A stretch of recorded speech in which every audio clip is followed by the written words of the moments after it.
Assalomu alaykum. Men Ibodullayeva Shohida Yusufbayevna, Toshkent davlat tibbiyot universiteti PhD dotsenti.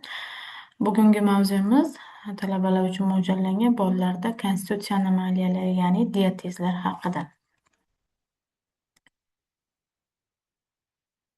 Konstitutsiya anomaliyalari o'zi nima? Diatez.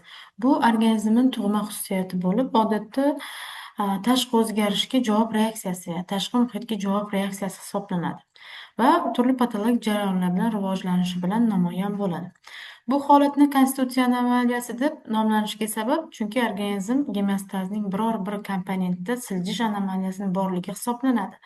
Bu siljish kasallik rivojlanishiga moyillik tug'diruvchi omil bo'ladi va shu tufayli diatez grekcha moyillik deb nomlanadi. Pediatriyada, ya'ni uchta turli diatezlar farqlanadi.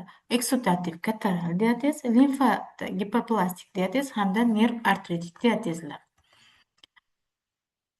Eksudativ kataral diatez. Buni kengaytiradigan bo'lsak, eksudatsiya, ya'ni ajralma, ajralishi, kataral bu qizarish, diatez anomaliya, ya'ni qizarishli eksudat ajralish bilan kechadigan diatez hisoblanadi.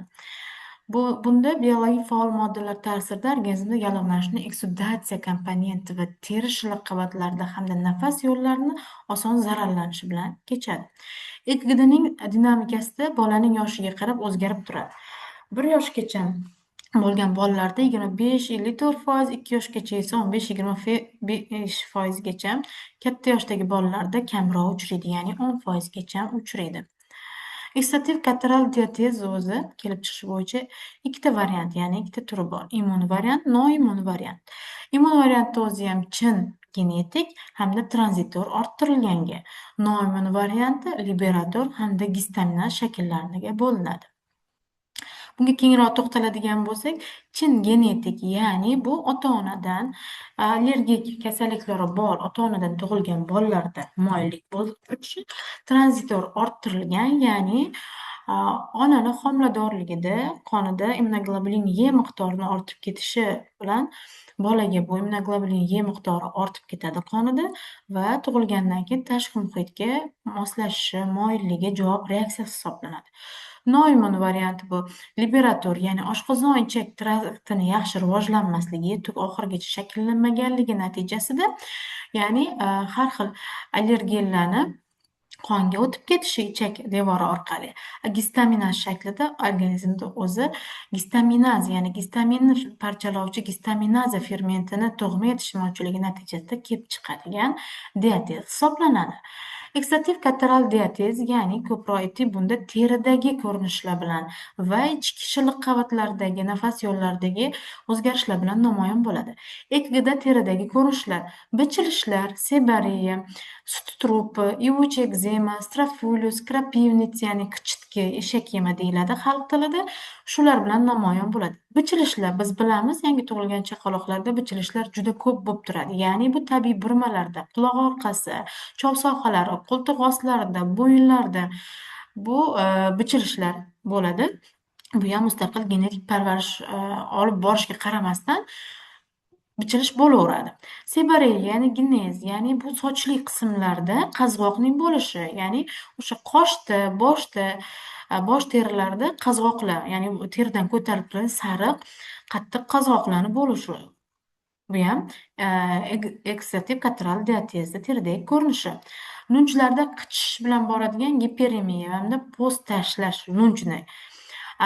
Strupi bo'lsa, bu lunj terisida mayda pufakchalar hosil bo'lib, yorilib turadigan, sut po'stlog'iga o'xshash toshmalar, ya'ni og'iz shilliq qavatini ko'rganimizda yosh bolalarda ko'proq xuddi sutni qaymog'iga, sut pishirilganda ustida paydo bo'ladigan qaymoqqa o'xshagan lunj terisida paydo bo'ladigan tasvirni tushuntirsak bo'ladi, o'xshatsak bo'ladi. Ivuch ekzema, ya'ni ivuch ekzema bu yuz, bosh, tana boshqa qismlarida mayda sezilar-sezmas tugunchalar paydo bo'ladi-da, ularda o'zidan yarasha ajralmalar hosil bo'ladi. Ya'ni sarg'ish, har xil ajralmalar ajralib turadi. hamda qizarib turadi. O'sha ivuvchi ekzema deyiladi. Strophilus bu yosh bolalarda qorin, dumba, son, bo'yin, yelka sohalarida yuzda pushti rangpar tusdagi mayda tugunchalar paydo bo'lishi bilan xarakterlanadi. Bu tugunchalar mosh kattaligida bo'lib, unda cho'qqisida pufakchasi bo'ladi. Ichida mayda pufakcha hosil bo'lib, ichida har xil yiringli suyuqliklar bo'ladi. Buyam bu natijada ikkilamchi infeksiya tushishi mumkin. O'shaning uchun yosh bolalarda bu distrophilus bo'lsa parvarishga muhtoj hisoblanadi. Krapivnits, ya'ni qichitki eshak yemi. Yirik, kuchli, tez kechar bu qichuvchi tugunchalar hisoblanadi. Bu ya'ni biroz shishinqiragan, rangpar, markaz bilan bir-biri bilan qo'shilishi mumkin bo'lgan 1 yoshgacha bo'lgan bolalarda kuzatiladi. Ya'ni bu yerda tafsirda keltirilgan rasmda mana ivuvchi ekzema yosh bolalarda, bu ham o'sha lunjladagi toshmalar, ya'ni ekzemalar. Mana strophilus toshmalar, chunki qattiq tugunchalar bilan namoyon bo'lyapti. Bular ham ekzema ko'rinishlari. Endi keyingi diatezimiz limfatik gipoplastik diatez. Buni kengaytiradigan bo'lsak, limfa va gipotalamus, limfa tugullari ayrisimon bezning katta bo'lishi, gipotalamus hamda buyrak usti qalqon oldi bezlarini yetishmovchiligi bilan namoyon bo'ladigan tana tuzilish anomaliyasi hisoblanadi. Buni bilan keltirilgan limfa tugullari kattalashadi, halqum murtaklari kattalashadi, tarqoqlashadi, halqum orqa devorida shishinqiragan dumboqchalar follikullar paydo bo'ladi, adenoid to'qimasi katta bo'ladi. Bu ham burun orqali nafas olishni qiyinlashishi bilan xarakterlanadi. Donadorligi va tiyaligi aniqlanadi. Limfa tugullari zararlanishi angina, surunkali adenoidlar, tanzilitlar rivojlanishiga ta'sir qiladi. Bundan tashqari limfatik gipoplastik diatezda shilliq qavatlar zararlanadi. Ya'ni nafas yo'llari shilliq qavatlari zararlanishi og'ir va uzoq kechuvchi nazofaringit, otit, traxeat rivojlanishiga sabab bo'ladi. Ko'z konjektivasini zararlanishi konjektivitlarga sabab bo'ladi. Hazm qilish trakti, shilliq qavatlari ham zararlanadi. Bunda til tashqi ko'rinishida o'zgarish, geografik tillar paydo bo'ladi. Ishtahani o'zgarishi, ko'ngil aynish, qayt qilish, ovqatdan so'ng oshqozonda og'riq, ich qotishi, ich ketishi bilan namoyon bo'lishi mumkin. Hamda axlatda shilliq ajralishi, bu ham o'sha shilliq qavatni zararlanishidan dalolat beradi. Ekdagi bolalarda parhez buzilishi, hatto sharoitni oz darajada o'zgarishi ham bu organizm juda ta'sirchan bo'ladi. Yangi ovqatni qo'shganimizda ham har doim buni ko'tara olmasligi mumkin, ya'ni dispepsiya holatlari yuzaga keladi. Siydik tanosil sistemasida shilliq qavatlarning zararlanishi tufayli ko'p miqdorda shilliq ishlab chiqariladi. Hatto qovuq, buyrak zararlanishiga ham sabab bo'lishi mumkin. Ammo siyish og'riqsiz bo'ladi. Siydik tashqi ko'rinishi o'zgarmaydi. Qizlarda jinsiy yoriqni qizarishi, shilliq qavatni shishishi, ajralma paydo bo'lishi mumkin. Vulvogenitga xos klinik belgilarni ko'rishimiz mumkin. Bu holatda maxsus ginekologik usullar bilan davolash ta'sir etmaydi. Faqat o'sha diatezni davolash taktikasini o'tkazganimizda natija berishi mumkin. Ekdagi bolalarda jismoniy rivojlanish, ruhiy, astena-dinamik funksiyalar tiklanishi normada jadal siljishi boradi. Ekdni klinik ko'rinishlari o'zgarishlari to'lqinsimon kechadi. Kuchayish davrlari nisbatan tinchlanish davri bilan almashinib turadi. Davolash. Bu bolalarni parvarishlash murakkab va og'ir bo'ladi. Kompleks davolashning asosiy usuli bo'lib, ratsional ovqatlantirish xizmat qiladi. Bu bolalarda ovqat mahsulotlarini ko'tara olish, klinik ko'rinishlar og'irligi bola yoshi hisobiga olgan holda individual ravishda tavsiya etiladi. Yangi tug'ilgan chaqaloqlar odatda ko'krak suti bilan ovqatlantiriladi. Keyinchalik ovqat ratsionidan trofoallergenlarga boy mahsulotlarni olib tashladi. Me'yordan ortiq miqdorda suyuqlik iste'mol qilish oldini olish kerak, chunki u to'qimalarni shishiga olib kelishi mumkin. Teri va shilliq qavatlarda olib boriladigan genetik tadbirlar marganisa, kaliy kislotasi, kraxmal, bug'doy po'stloqlari, hvoyli va tuzli davolachi vannalar klinik ko'rinishlari og'irligiga qarab bajariladi. Ehtiyoj tug'ilganda mahalliy davolash nomaxsus giposensibilizatsiyalovchi dori moddalari, ya'ni dimidrol, diazolin, tavegil, kalsiy preparatlari va boshqalar tavsiya etiladi. Bola ochiq havoda yurishi, uxlashga, xonani shamollatishga alohida ahamiyat berish kerak. Qish va kuzda nur yetishmovchiligi bilan kurashish kerak bo'ladi. Bunda ultraviolet nurlar ga olib borish, uqalash, gimnastika va chiniqtiruvchi muolajalarga ko'rsatma qilinadi. Mana limfadagi plastik bola a, tasvir keltirilgan. Bunda diatez limfa tugallari hozirgi aytgan limfa ayrismon kattalashishi limfa tugularining immun tanqisligi, endokrin bezlarining disfunksiyasi, tashqi ta'sirlarga nisbatan adaptatsiyani pasayishi bilan ifodalanuvchi anomaliya hisoblanadi. Bunda bolalarimiz oppoq terili, do'mboq, chiroyli, bo'ynlari kalta, boshi katta ko'rinishda bo'ladi. Buniga olib keluvchi etiologiya nasliy omil, ya'ni yaqin qarindoshlarda allergik kasalliklarning mavjudligi sabab bo'lishi mumkin. Bundan tashqari, homiladorlik va tug'ruqni og'ir kechishi, bolada uzoq infeksion kasallarni kuzatilishi, bolani noratsional ovqatlantirish, uglevod va yog'li mahsulotlarni ko'p miqdorda iste'mol qilish ham bu kasallikka sabab bo'lishi mumkin. Patogenezi. Ketoxolamin va glyukokortikoidlar sintezi pasayadi. Shuningdek, glyukokortikoid, mineralokortikoidlar nisbati mineralokortikoidlar tomonga siljigan. Bu o'z navbatida limfa tugularining giperplaziyasiga, suv va tuzni organizmda ushlanib qolishiga olib keladi. Bunday bolalarda suv almashinuvi noturg'un bo'ladi, shuning uchun ularda tana vazni tez o'zgarib turadi. Tez shish rivojlanishi mumkin. Klinikasida bolalarda tana vazni normadan yuqori bo'ladi, ya'ni paratrofiya deymiz, tana vaznining ortiqcha bo'lishi, tanasi noto'g'ri proporsional, ya'ni oyoq-qo'llari nisbatan uzun, tanasi va bo'yni kalta. Mana, bo'yni kalta bo'ladi. Terisi rangpar, mramorsimon tusda bo'ladi, mushaklari sust rivojlangan, to'lguri past. Holsiz, kam harakat, tez charchaydigan, jismoniy zo'riqishlarga chidamsiz bo'ladi bunaqa bolalarimiz. Limfa to'qimalari kattalashgan, barcha limfa tugulari kattalashgan, adenoid murtak bezlari, jigar, taloq ham katta bo'ladi. Shilliq qavatlari yallig'lanish kasalliklari tez-tez chalinishga moyil bo'ladi, ya'ni rinofaringit, konjektivit, trexobronxit, laringit kabi kasalliklar bilan tez-tez og'rib turadi. Ayrimsimon bez haddan ziyod kattalashib ketganda nafas yo'llari ezilishi belgilari aniqlanadi, ya'ni ovoz tebranishi, stridor deyiladi. Xalq tilida zikr deb nomlanadi, ya'ni ovozda xirillashlar paydo bo'ladi. Uyqu vaqtida boshini orqaga tashlab yotadi. Shovqinli nafas oladi. Inspirator, ekspirator hansirashlar, sababsiz yo'tallar paydo bo'lib turadi bunaqa bolalarda. Ko'proq 3-6 yoshda uchraydi. Qonda limfositoz, monositoz, anemiya aniqlanadi. Davolash.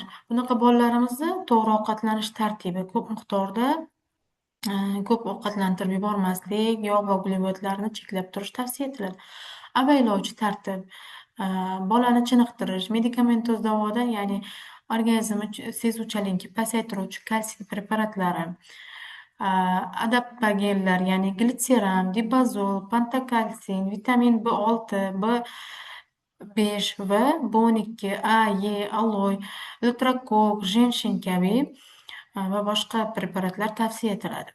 Davriy ravishda eubiotiklar, bifidobakteriumlar, laktobakteriumlar berib turiladi. Chunki aytib o'tganimizdek, bularda ichak hazm sistemasi shilliq qavatlari ham zararlanadi. Ko'p o'sha ich buzilishlari, ya'ni ich qotishi yoki bo'lmasam ich ketishi tez-tez kuzatilib turadi. Nerv artrit diatez, ya'ni bu purin almashinuv buzilishi bilan bog'liq bo'lgan nasliy genetik kasallik hisoblanadi. Bunda markaziy nerv sistemasi qo'zg'aluvchanligi oshganligi bilan ifodalanadi. Xo'p, bu kasallikka olib keluvchi sabablar nasliy omil, ya'ni ota-onasida siydik yoki o't tosh kasalligi, podagra kasalliklari bo'ladigan, buyrak tosh kasalligi mavjud bo'lgan ota-onalardan tug'ilgan bolalarda ko'proq uchraydi. Homiladorlik va tug'ruqni og'ir kechishi, ya'ni patologik homilalarda ona ovqatlanish ratsionida purin saqlovchi mahsulotlarni ko'p miqdorda iste'mol qilishi ham bunga sabab bo'lishi mumkin. Bolani noratsional ovqatlantirish, ko'p miqdorda oqsil mahsulotlarni iste'mol qilish ham, ya'ni nerv artrit diateziga sabab bo'ladi. Undan tashqari stress holatlari, kun tartibini buzilishi, jismoniy zo'riqish ham kam holatlarda kasallikni rivojlanishiga sabab bo'lishi mumkin. Patogenezida.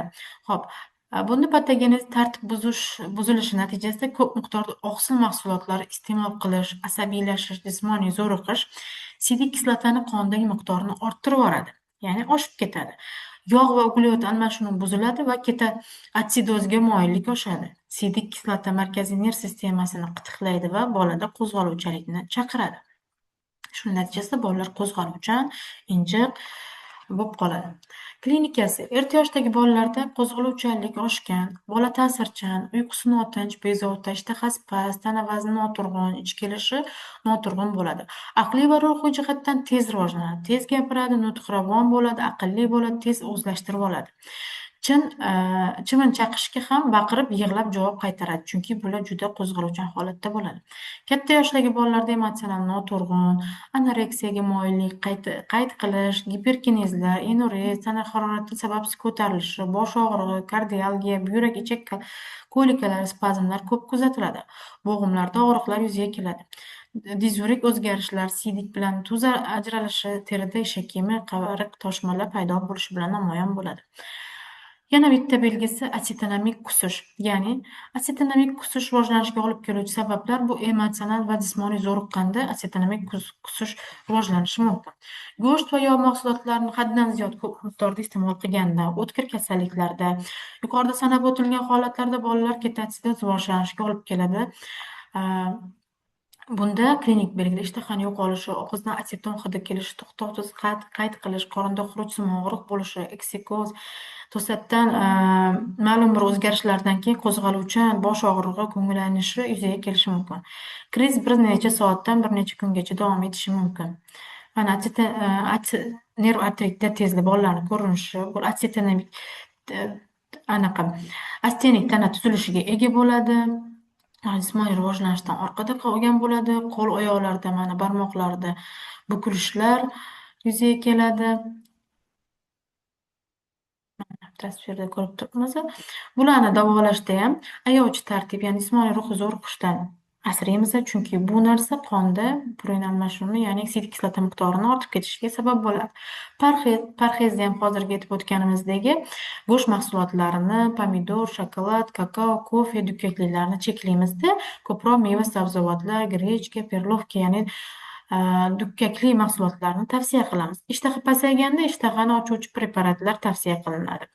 Asetamik krizda 15 minutda ichishga shirin choy, ya'ni shirin choy sharbatlar glyukoza eritmasi beriladi.